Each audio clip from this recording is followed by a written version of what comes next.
Hey everyone, welcome back to my channel, Simply Jade 101. It's been a while since I posted a video, so I thought that coming back to YouTube, this would be a great video to lead with.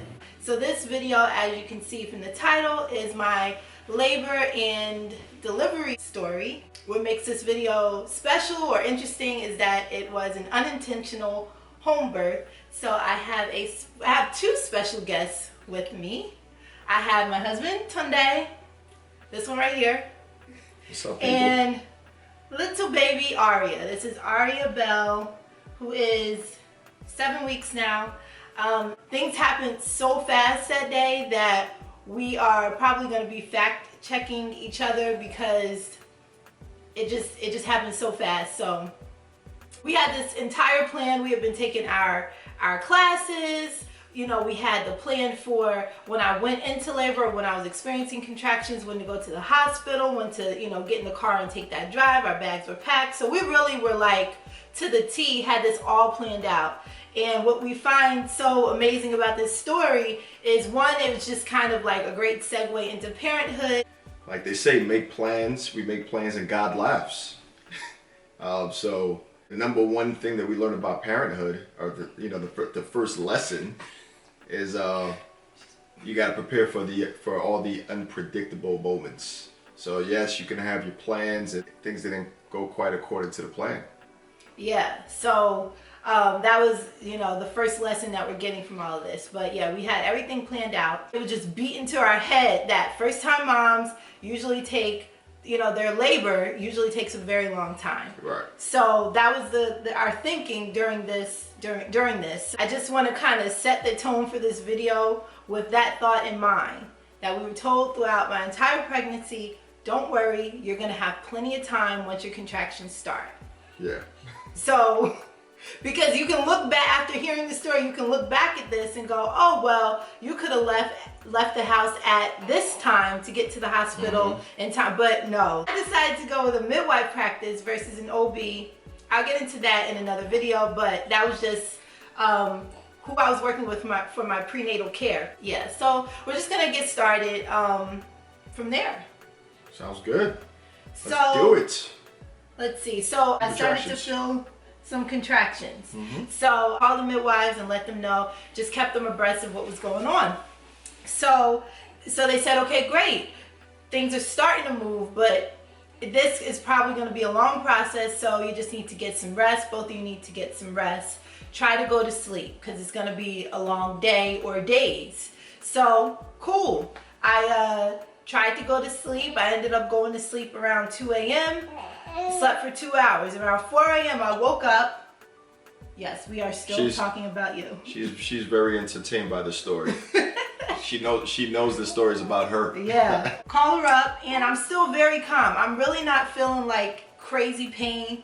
I'm feeling contractions, yes, but they're definitely manageable. I'm not at that point where it's really getting to that intense moment that everybody talks about. It was still very, very manageable, and the midwives could tell by listening to me when I called them, because that's how they kind of gauge where you're at in the laboring process, by how you sound. But I'm just, you know, chatting away like everything is cool, because it was. So that was at 4 a.m. An hour passed, 5 a.m.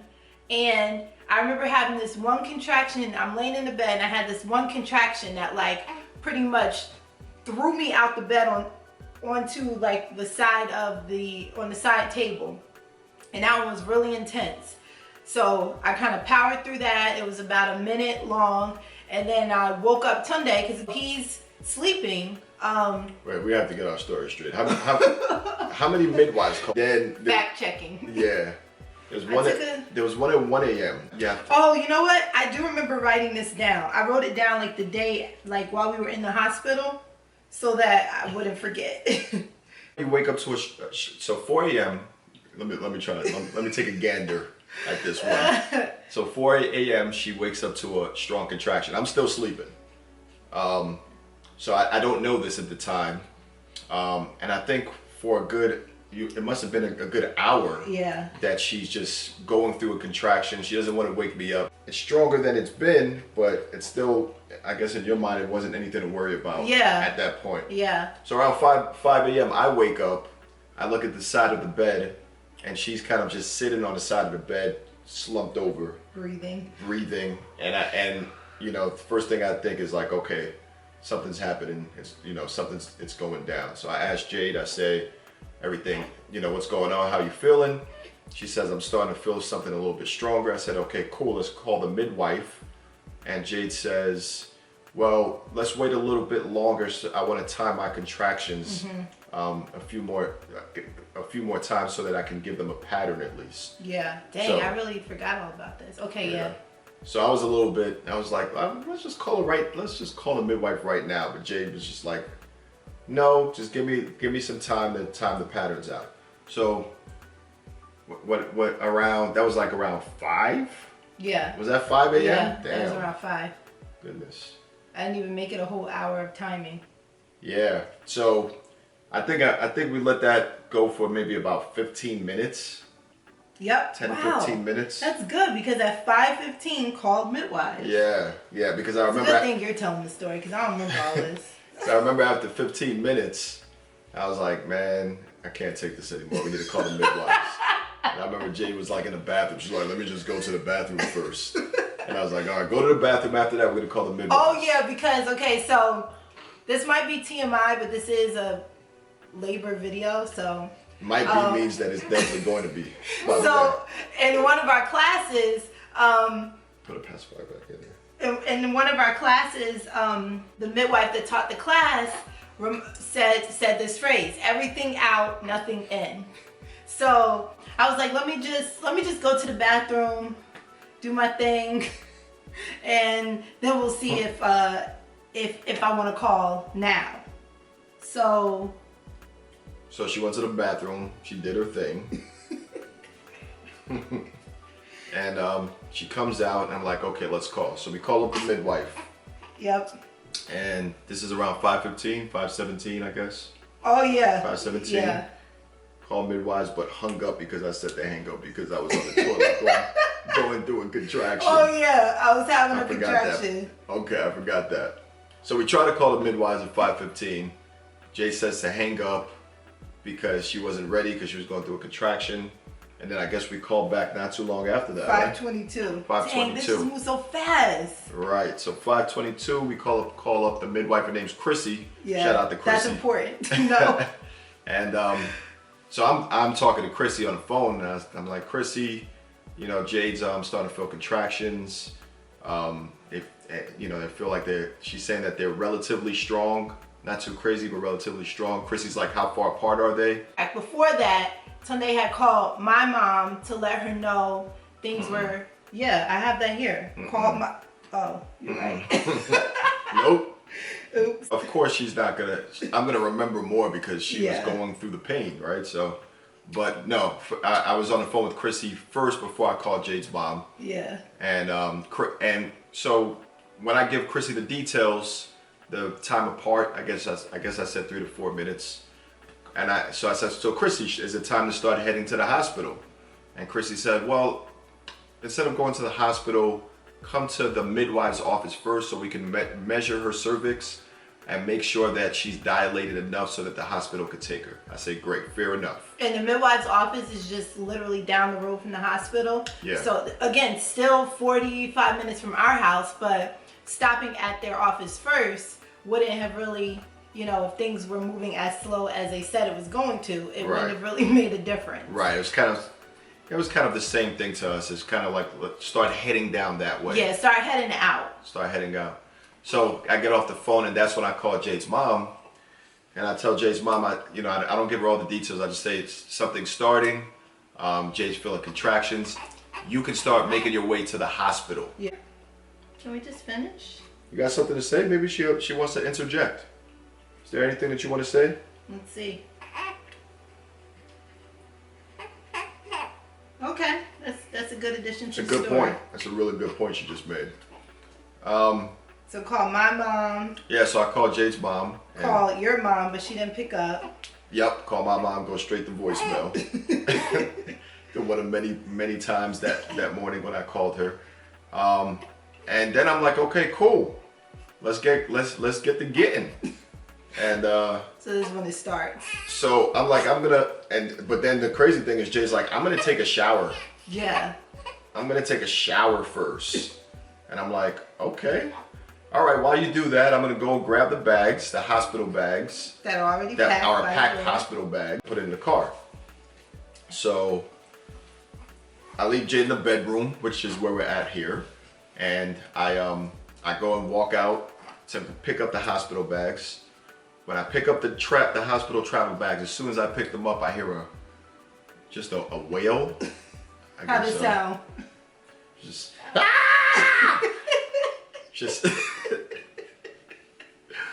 just a wail of agony, I guess is the best way I can put it. So I just immediately drop the bag. Boom.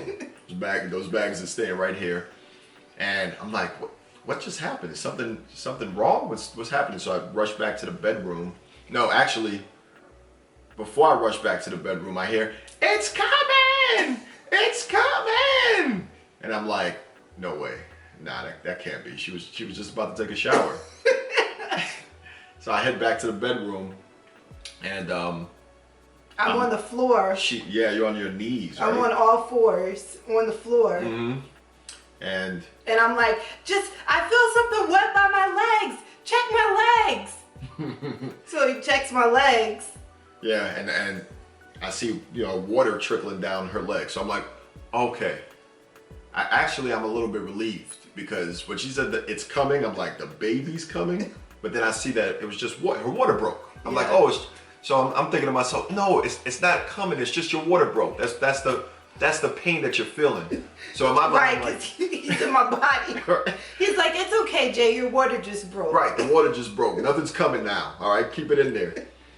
So I'm thinking to myself in my mind, okay, this just means that we have to move a little faster. We gotta move faster now. Even though, again, even in class, they were like, when a woman's water breaks, it could be another 4, 5, 6, 7 hours before the baby actually comes. Right. It's not like in the movies where the woman's water breaks and then the baby's coming out. So he's probably relieved because he's like, oh, her water broke, yes, but we still got time. Yep. Yeah, that's exactly what I was thinking. So I'm about to be like, okay, forget the shower.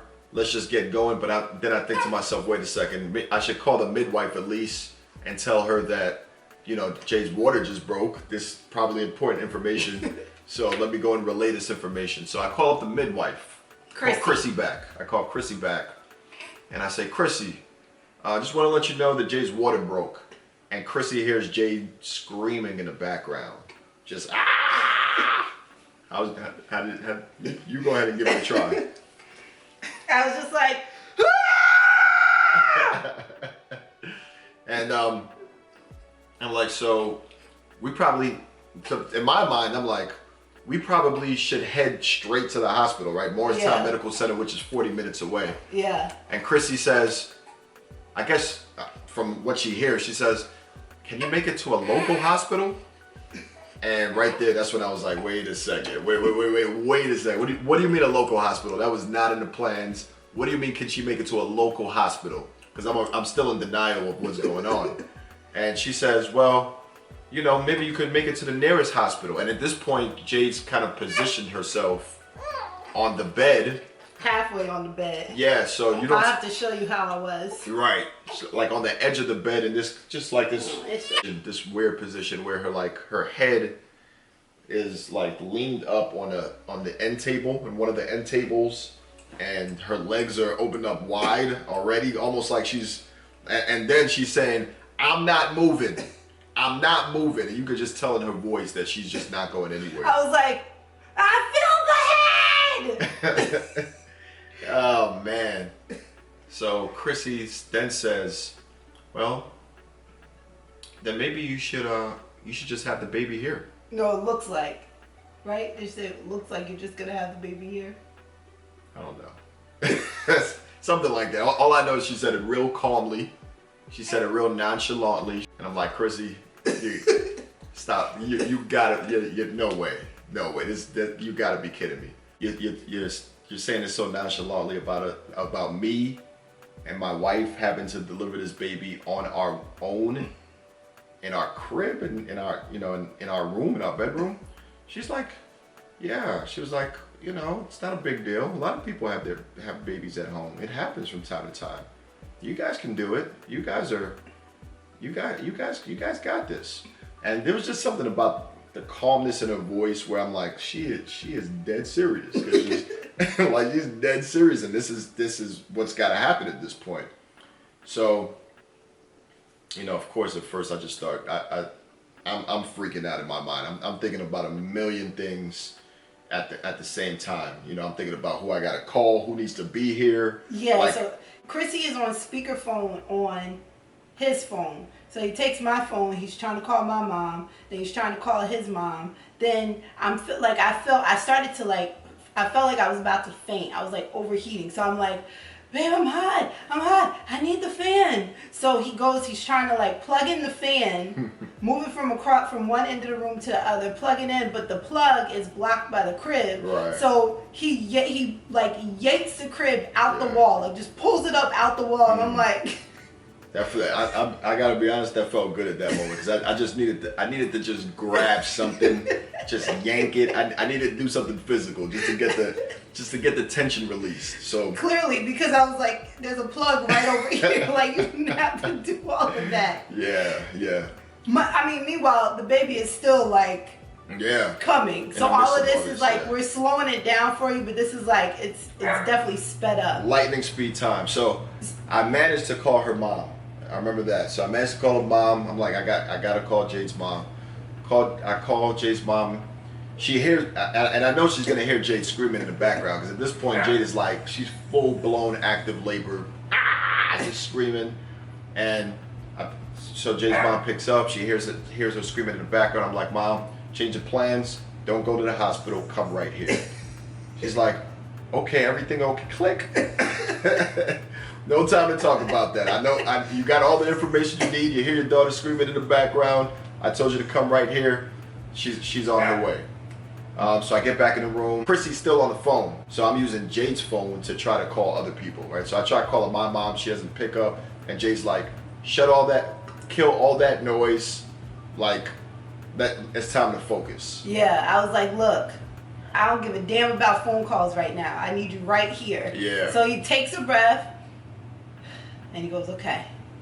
He looks at me. He's like, you're going to have this baby here. Don't worry. I'm going to catch her. We can do this.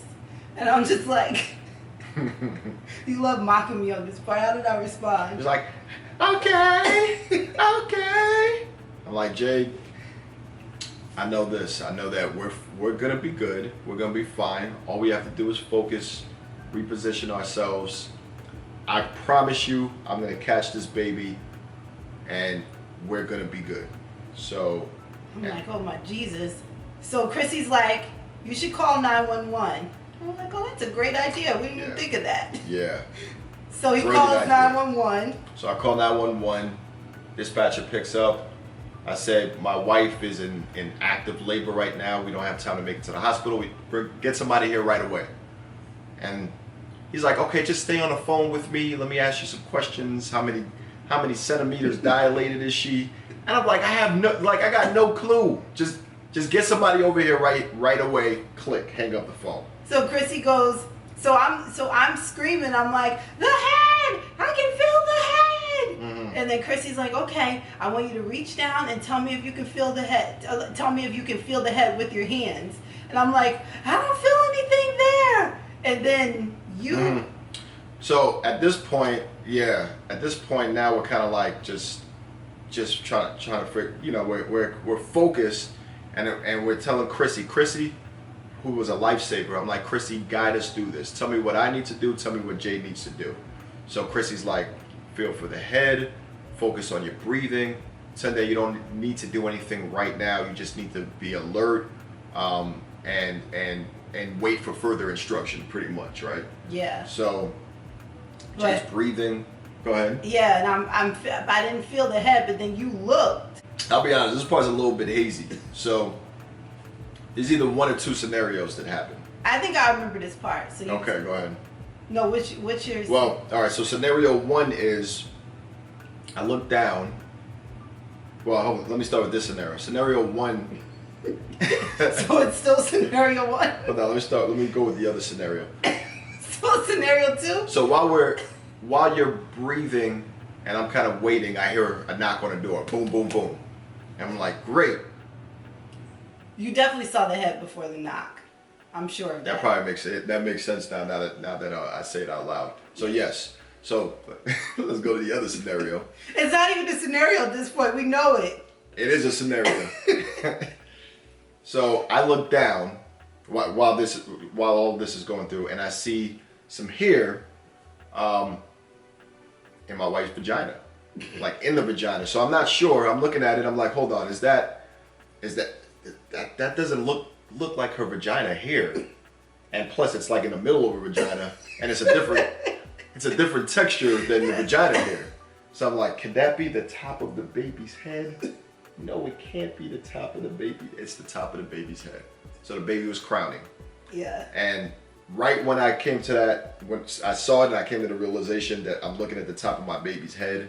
And mind you, this is like, I know we're talking a lot, but this was like maybe about 5 minutes from the time I dropped my dropped the hospital bags because Jade was screaming. So 5 minutes later. So 5 minutes prior, we were getting ready to get in the car. Right, to go to the hospital. Yeah, that's how fast it happened. And then 5 minutes. Now I'm looking at the top of my baby's head. Mm-hmm. And by the time that registered is when I hear a door knock.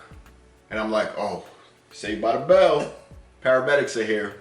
So you go running. Run over there, open up the door, and I see one police officer. And I'm like, what? Like, where's the cavalry?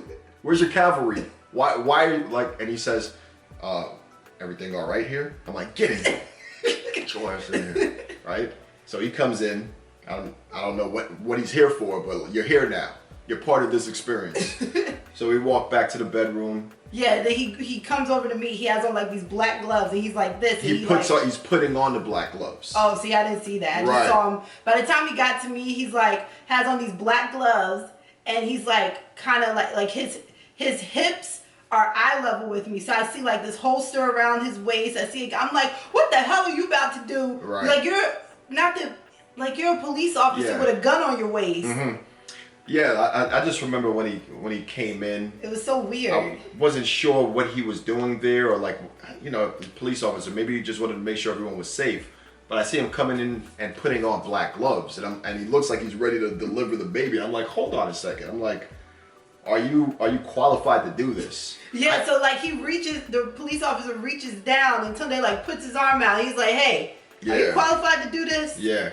At the time, now I know, but at the time, I didn't know that police officers are trained to deliver babies.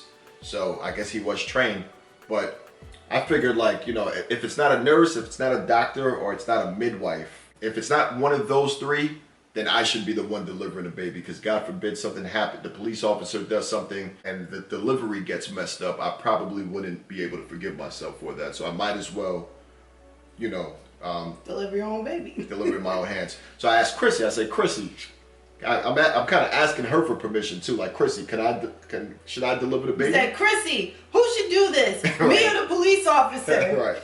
She said, I think you should do it, Sunday. I'm like, even though I'm terrified at the same time, right? But I'm like, okay. So the police officer graciously just steps back, and I remember like seeing him out the corner of my eye. Like he's like tucked all the way, pretty much in my closet, just out the way. Awesome, which was great. Guy. Like he was just so it really great guy. Felt like it was really just the two of us. Yeah, he knew how to really remove himself from the situation. He was still there in the background, but also to just really give us our moment and our experience.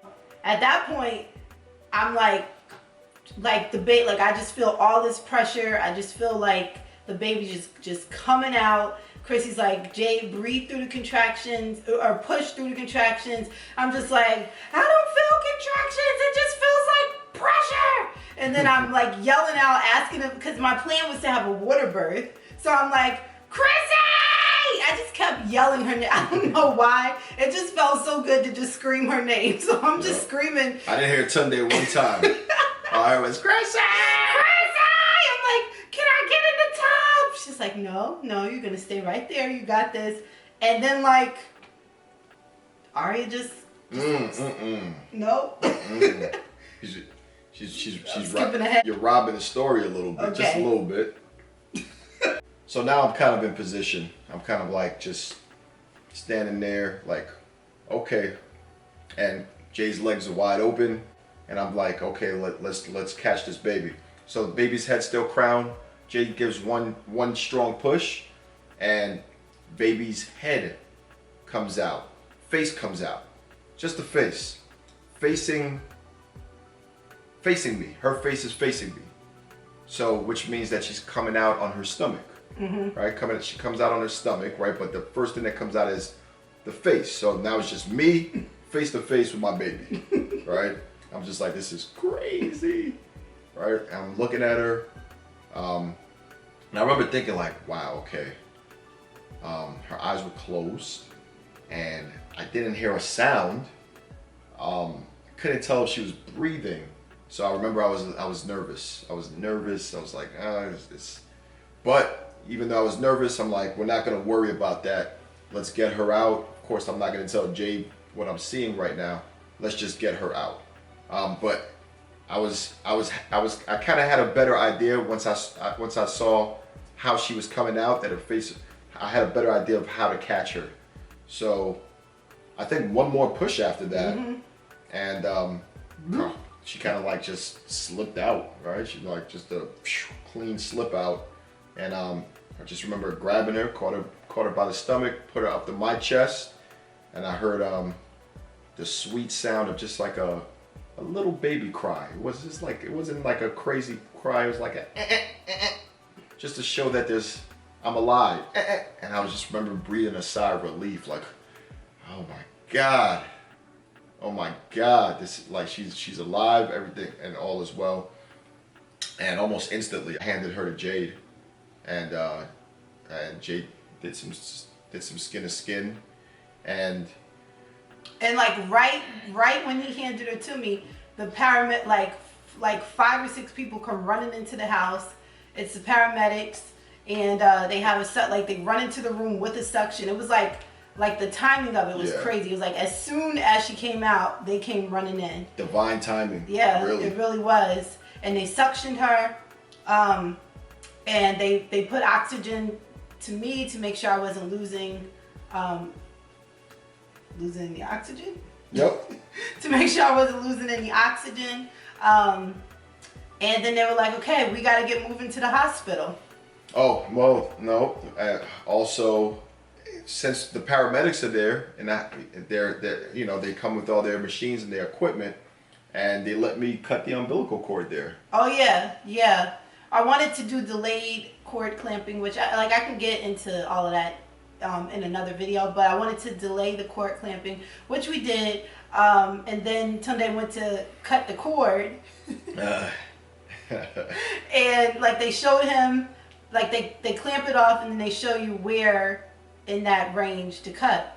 So he went to cut, and I was like, ah! But I was just playing a joke on him. Clearly I didn't feel anything. But already making jokes, right? Yeah. Like 5 minutes after she just gave birth to Aria, and Simply Jade over here already cracking some jokes. The paramedics are like, yo, she's making jokes already. She just had a baby.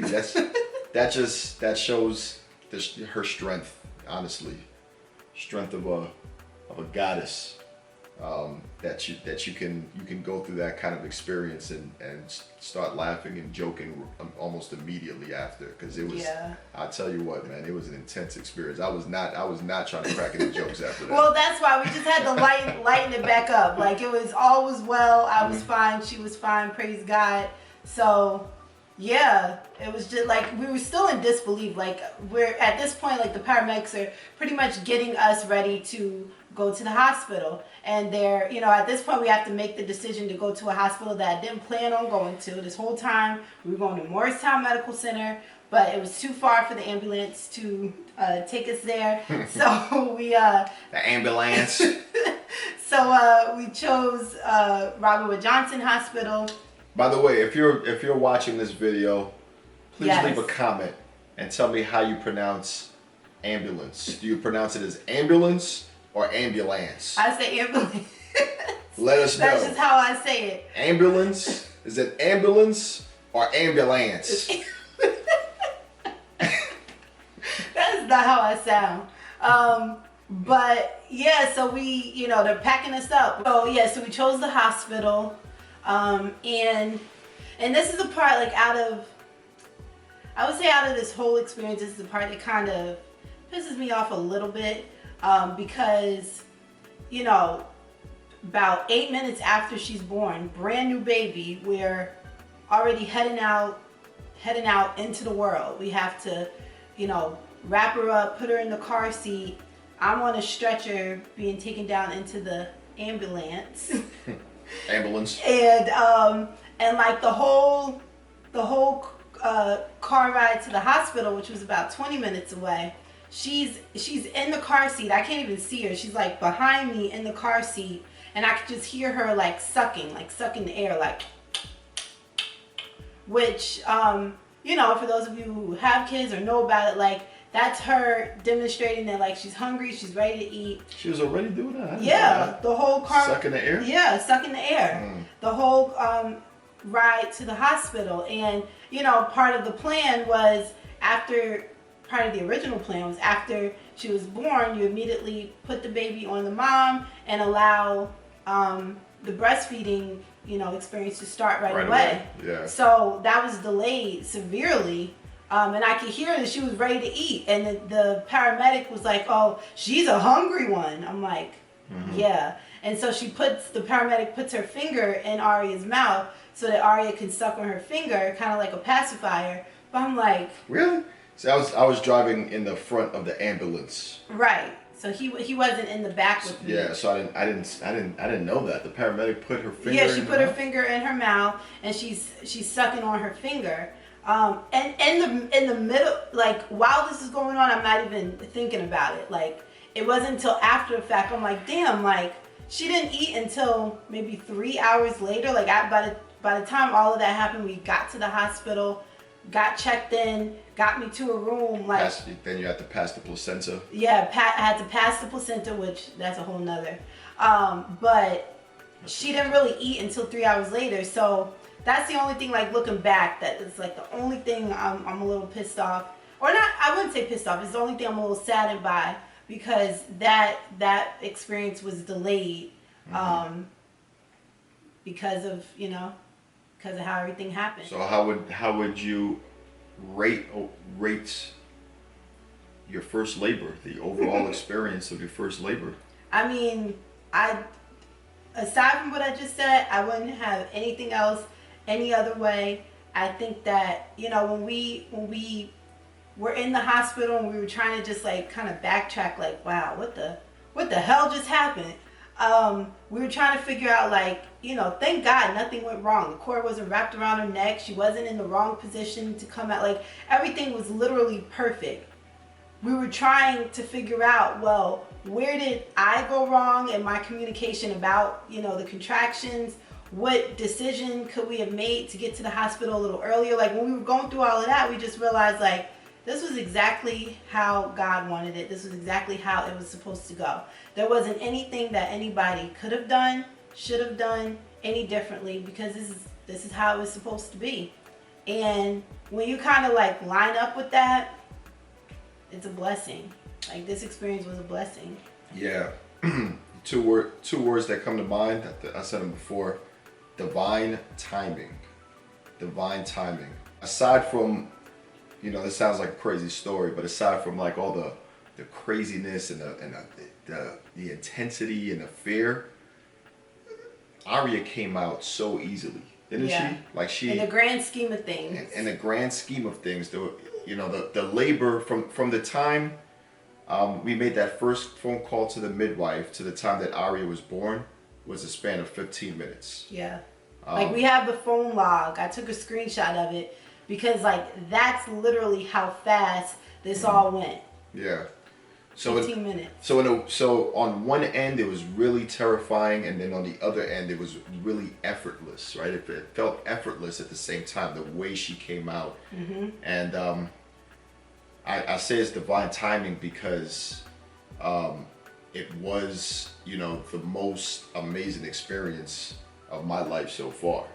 You know, being able Same. to Ditto. being able to have our baby in our own bed, in our own home, and with no issues whatsoever. Yeah, with no medication, like right? zero, yeah, no medication. Medication. We were planning a water birth, but that was to lessen the pain. But this was with no medication, no complications, no issues, and for me personally, for me to be the first one to hold my baby. And let me tell you, I was worried because Tunde has never held an infant. Like, he doesn't have a whole bunch of kids in his family. Like, he's never ever held an infant. So I was like, oh damn. I'm by no means an expert in this field at all. At all. I'm learning on the job as we speak right now. So, but you know, and when I tell this story, a lot of guys are like, "Oh, you're a hero. You're a hero," and I'm like, I didn't really have to do much. All I had to do was just two things. Number one, don't faint, and number two, catch the baby. You know, so it's really. He's downplaying it. I mean, he's definitely, and for me, he's definitely a hero. I mean, this one right here, you know, she did all the work, and she deserves all the credit, really. And the other thing I would say is that, you know, and then people are like, wow, I can't, you know, that was great that you did that. Most guys in my place, when you have no choice, you have no other option besides either faint or step up to the plate, most guys there's gonna be a very small percentage of guys that wouldn't have done what I did if they were in my position, right? Yeah. So yeah. But honestly, you know, it was a blessing. That's why, you know, I always say there's no mistakes. Even the things that we think are mistakes are really just putting themselves together to create, you know, the best experience for us, or the greatest experience for us. Yeah. And there were a lot of pieces that had to go wrong in order for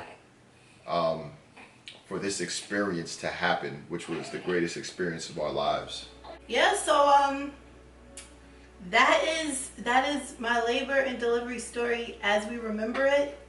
I tried my best, like when I was in the hospital, to just at least jot down everything so that we could try to have some type of timeline. So this video, though it's long, I thank you guys for watching.